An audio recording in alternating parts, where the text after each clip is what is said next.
യാതൊരു ഉപാധികളുമില്ലാതെ PV അൻവർ കോൺഗ്രസിന്റെ ആവശ്യങ്ങൾ അംഗീകരിച്ചിരിക്കുന്നു.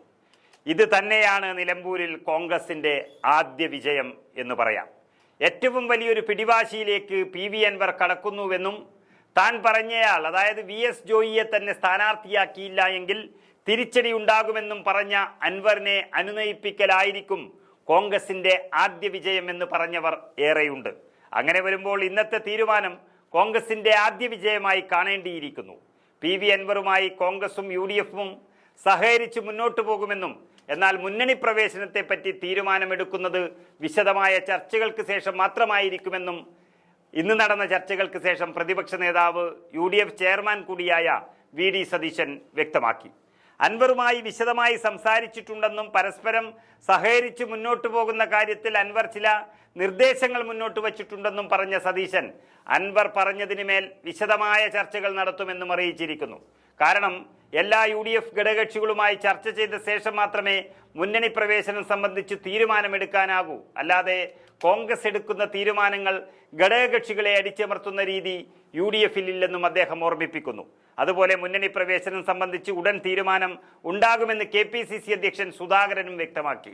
എല്ലാവരുമായി ചർച്ച ചെയ്ത് തീരുമാനമെടുക്കുമെന്നും PV അൻവർ ഒരു ഉപാധിയും വെച്ചിട്ടില്ല, ഒന്നും ഏകപക്ഷീയമായി തീരുമാനിക്കാൻ സാധിക്കില്ലെന്നും KPCC അധ്യക്ഷൻ വ്യക്തമാക്കി. ഇന്ന് കന്റോൺമെന്റ് ഹൗസിലാണ് PV അൻവർ കോൺഗ്രസ് നേതാക്കളുമായി കൂടിക്കാഴ്ച നടത്തിയത്. കോൺഗ്രസും UDFും പ്രഖ്യാപിക്കുന്ന ഏത് സ്ഥാനാർത്ഥിക്കും PV അൻവർ പരിപൂർണ പിന്തുണ നൽകുമെന്നും 9 വർഷം നിലമ്പൂർ MLA ആയിരുന്ന അൻവറിന്റെ പിന്തുണ UDFിന് ഗുണം ചെയ്യുമെന്നതിൽ യാതൊരു സംശയവുമില്ല. സത്യത്തിൽ PV അൻവർ എന്ന രാഷ്ട്രീയ നേതാവിനോട് ഇത്രയെങ്കിലും കരുണ കാണിച്ചത് കോൺഗ്രസിന്റെ നല്ല മനസ്സ് എന്ന് പറയാതിരിക്കാൻ കഴിയില്ല. കാരണം പിണറായി വിജയന്റെയും CPMന്റെയും തകർച്ച മാത്രം കണ്ട് MLA സ്ഥാനം രാജിവെച്ച് പോരാട്ടത്തിനിറങ്ങിയ അൻവറിന് UDFും കോൺഗ്രസുമാണ് ഏക ആശ്രയം. എന്നിട്ടും വേറെ വഴിയില്ലാത്ത അൻവറിനെ വഴിയാധാരമാക്കാൻ കോൺഗ്രസ് തയ്യാറായിട്ടില്ല. അൻവർ വേണ്ട എന്ന് പറഞ്ഞിരുന്നെങ്കിൽ കോൺഗ്രസിനൊരു ചുക്ക് സംഭവിക്കില്ലായിരുന്നു. UDF സ്ഥാനാർത്ഥി വിജയിക്കുക തന്നെ ചെയ്യും.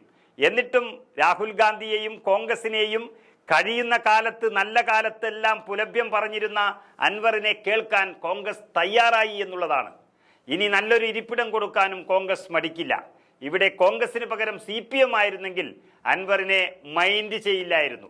ഏതായാലും PV അൻവർ കാര്യങ്ങൾ മനസ്സിലാക്കി കോൺഗ്രസിനൊപ്പം നിലയുറപ്പിച്ചതോടെ നിലമ്പൂരിൽ കോൺഗ്രസിന്റെ ആദ്യ വിജയം എന്നുറപ്പിക്കാം.